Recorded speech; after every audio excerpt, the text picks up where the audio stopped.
What is going on, guys? DBG here, and this video is going to be your ultimate guide to starting NBA 2K21 MyTEAM.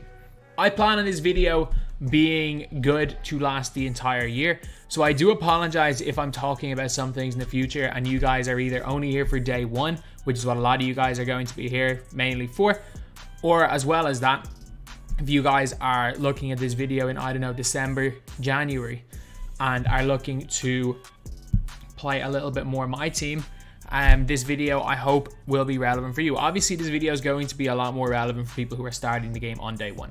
I'm recording this video on Tuesday. The game is coming out in 2 days, and these are just going to be some tips that I personally believe that following them will put you in the best position.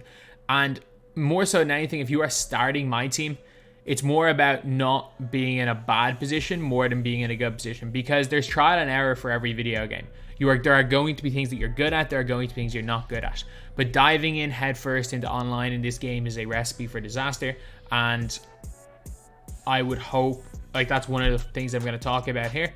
But in this video, we're going to be talking about some of the things that you really should avoid doing if you want to have success, if you want to, more so than anything, enjoy the mode. Because I personally know for a fact the least enjoyable thing is hopping into a game and losing by 97 points. So anyway, now let's talk about it. So the first thing is your starter cards. So if you are just starting off the game and you are getting this game on day one, there is no right or wrong answer for your starter card, because you can get all 5 of them, you can grind them up, and they're going to be very, very solid cards. They're probably going to be very solid. I reckon at least 2 of these 5 are going to be good players in the grand scheme of things at launch. So it really doesn't matter. Pick whoever your favorite is, and the one I would advise is probably Trae Young or Jokic, or maybe Tatum, but each their own. If you want to pick Zion or Mitchell, that's fine. That's perfectly fine. But there is a correct choice if you are playing in December. So your starter card when you're first getting the game, it's not going to be a great player. Trust me, if you are past about October, the starter cards are going to be borderline unusable. But what starter cards can be good for when you're starting off the game is winning offline games. So your starter card, especially if you are new, is going to be the best card you get in your opening set. It is going to be the best card you get in your pack. So if you do not plan on really using any of these cards, which is the case for 2 types of people that are putting VC in the game straight away, and people that get the game realistically after November, pick Trae Young. Trae Young will get you a bunch of easy wins in offline play. Trae Young with his shooting and probable range extender, as well as the off the dribble range extender badge, means that he is going to get you a lot of wins against the CPU. He is the only card that I really think has any sort of lasting impact on the game, because I think later on in the year, using him against the CPU, you can have a ton of success, especially if they give him the Curry slide animation again. He's probably going to Curry slide into a screen, be able to hit jump shots, and while, yeah, it's not going to work against online opponents, it's going to work against the CPU. So if you are getting this game late, I would advise you to get Trae Young. But if you're getting it at the start, really does not matter. Another thing that I would advise you to do is find out how you play and test out releases. So there is one website that I would strongly tell you guys to familiarize yourself with. So basically, this is what used to happen in 2K. So someone would find a card they're really good with, and suddenly they're, like, I'm playing obviously on delay, white delay a little bit. They're suddenly greening or they're shooting shots, and they're like, oh yeah, I really like Luka Doncic's release. I want to use more players like Luka Doncic. There is a website called the 2K database, 2KDB, where you can literally look up Luka Doncic. You can go to signatures and animations, and you can see how he shoots. Upper 19 base XM. Then you can find what it is you like about his release. Some people like release bases. It all depends on where you look. And speed of the release is affected by the base. But one thing I always say is that timing a shot is based on the base. But one thing is that a lot of people look at the player's hands. If you look at the player's hands when you are shooting the ball, I'm telling you, the base yeah, it's the same with timing, but like the big thing with that is that the base isn't the most important thing. Like certain uppers are huge. Like again, you can give someone X on base and a chest pass upper and they're not going to hit a shot. But you can check the base, you can check the upper. You can honestly just look at these type of things and see what they do. If you like how a player dribbles, you can check these dribble sigs. So I would very much familiarize yourself with this site. Like this doesn't matter what time of the year, this is one of the most important things for all MyTEAM players. Because you can get a general idea of what 99% of cards play like with this website. Obviously, there are some cards that just play way better than their stats suggest, like a bull. There's just something about them. Some players' player models are insane.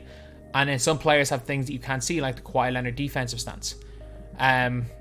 But this site, you will be able to tell 80-90% of the time if a card is good or not just based off reading these stats and checking these animations. So before you go and spend a bunch of MT on a card, make sure you know what you're working with. And then, for example, there's one this year, which is LeBron James. And you might be saying, oh, I want to use my favorite player. And if you're looking for, say, a LeBron James and you're wondering what version to use, and you might see this LeBron and be like, that's a 99 LeBron. He's 30K. This is a 99 LeBron and he's like 170K. This LeBron, I don't know, is like 300. This LeBron is 90. This LeBron's whatever. And you might say, okay, I want a 99 LeBron James. So I'm going to buy this card right here. But first of all, and you look at the stats and you're like, they're similar. But there's a big difference. You look at this card, suddenly he's got LeBron base. All the other 4 of the cards have XM base. XM's a really better base. So familiarize yourself with this site. Get used to it, because again, if you're going to be successful in MyTEAM, especially if you're not looking to waste MT, there is not one player. I think I would be shocked if there is a player in the world that has above a 75 to 80% win rate on MyTEAM that does not know what this site is. This is like the foot bin of MyTEAM, except it goes into a little bit more depth, because things like player builds and animations matter even more in MyTEAM, and there's more animations, not like 5-star skills, 5-star weak foot.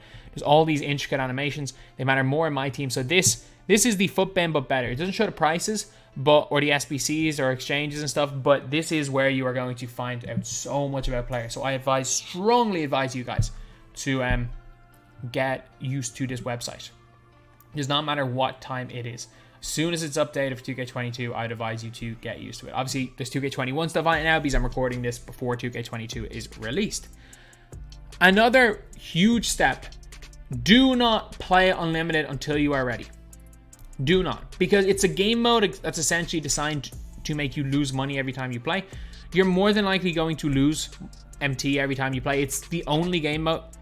It is the least rewarding game mode in the game, and it is the only game mode where you are almost guaranteed to lose MT.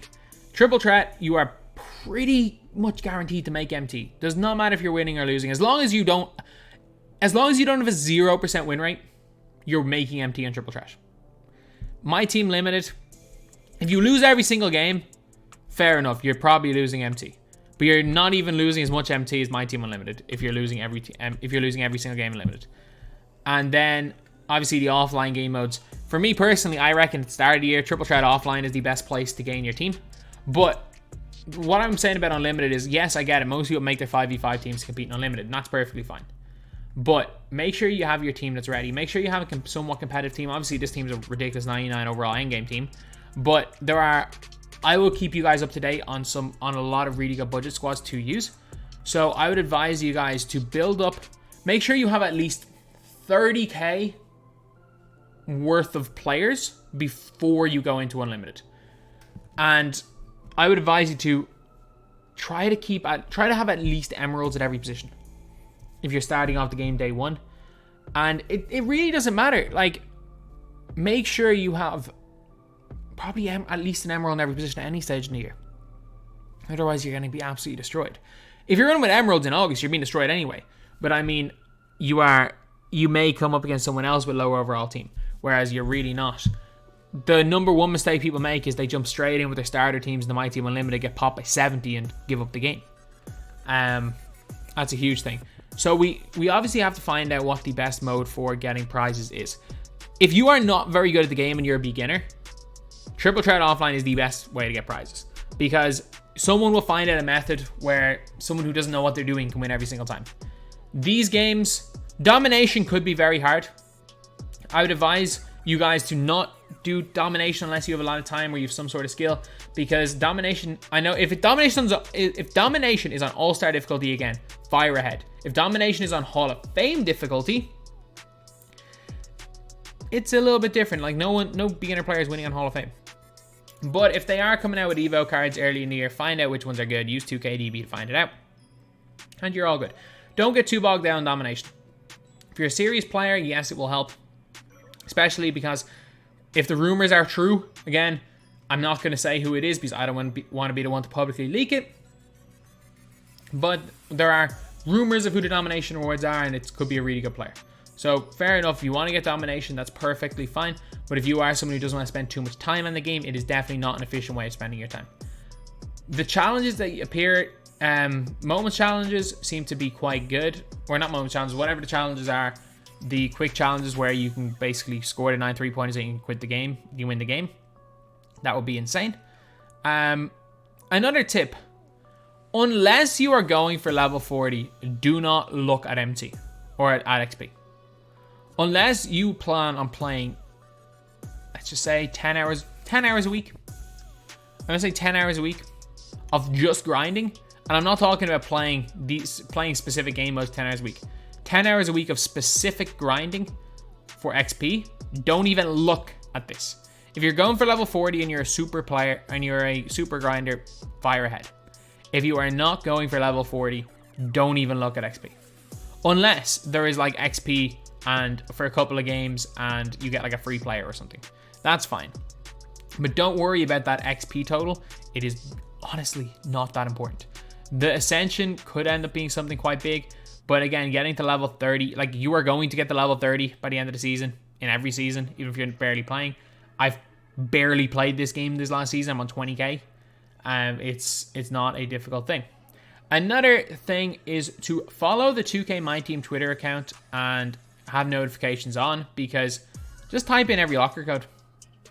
Honestly, I reckon throughout the year, if you type in every single locker code, you're getting at least 250, 300k MT. And is it a lot of MT in the grand scheme of things? No, but it's going to keep you ticking over. It is going to keep you ticking over. And the last tip, and this is a tough one to talk about, because I don't know how the game's going to work. But a massive phrase for my channel: don't believe the hype.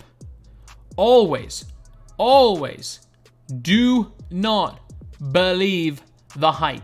Whether it's hype on a card, hype on a certain thing, hype on a method, hype on a new season. If you fall for the hype, you lose out badly. For example, as I said in another video, holo cards. We don't know what holo cards are going to be like. They're probably not going to mean anything, but they're going to cost so much on day one. Don't believe the hype. If you see like a brand new, say, LeBron James card, and then you look at the Great 2K Empty Central, and you look at the stats of LeBron, you're like, these are basically the same. Don't believe the hype. If you see a PSA 10 card, and it's very expensive, but you're like, oh, it's PSA 10, don't believe the hype. If you see a new Luka added into the game that's like a 30-hour grind, and it turns out Luka has a broken jump shot, I repeat, do not believe the hype. Do not, actually this isn't even that bad because you're not spending a lot of MT on it. But hype drives all. If a card is hyped up, don't buy it. Like, I get so many people complaining about me making videos on budget cards because the price of them goes up straight away. That's because there is initial hype. Just literally hold it out. If you see a brand new card in the game on Friday, wait till Saturday. The card might half in price in a day. It is one of the most important things to stop you overspending, and we all fall for it, myself included. But I'm trying to tell you guys, do not believe the hype. Don't believe the hype. Like, it's gonna get to the stage where during the year I'm 100% buying one of the Arctic Monkeys merch where it just says "Don't believe the hype." Like, that is a huge thing on the channel, And 2K, if you're watching this, if I say don't believe the hype, it's for the channel. I'm not insulting something about the game. If someone is happening to watch this, because I have gotten the most trouble I've ever gotten into was for tweeting out a GIF that said don't believe the hype. But yeah, either way, that's big. And also, I can't speak on it right now, but you'll find out more down the line. Find out what mode earns the most MT. Will it be triple threat like before? I doubt it, because the 100 has pretty much nerfed the potential to get MT. You never know what the draft board is. You might, like, if you're good at, I think draft and triple threat, if you're really good at the game, triple threat's going to be a good way to make MT still. If you're good at the game, I think the draft mode, like if you have a 70 or an 80% win rate, I think draft mode's probably going to be the best mode. It's going to be a good mode for making MT. But I think, again, if you're not spectacular at the game, if you're minus 70% win rate, and like 70% win rate player is a really good player. Like, it's a really good player. Like, is that higher than my unlimited thing this season? Yeah. Like, I'm only 60%, although like 8 of those losses were troll squads. Still, like, it's a good, if you're a 70% win rate player, you're a good player. But if you're any lower than that, I'm telling you, with the way the game is with triple threat, the 100, stick to offline if you want to earn some MT. This is your best way to earn MT. I don't, like, obviously if you don't enjoy too much offline, that's fine, but it wouldn't be the worst idea if you have Netflix on doing a little bit of mindless grinding to make MT. If you don't want to do that, you're all good. But I have a weird feeling that until Spotlight Sims and Agenda players come out, the best mode in terms of building up some capital for MT and helping your squad is going to be triple threat offline, unfortunately, because the triple threat online method, it died with the 100. So anyway, that's the video. Thank you guys for watching. Please like, comment, and subscribe.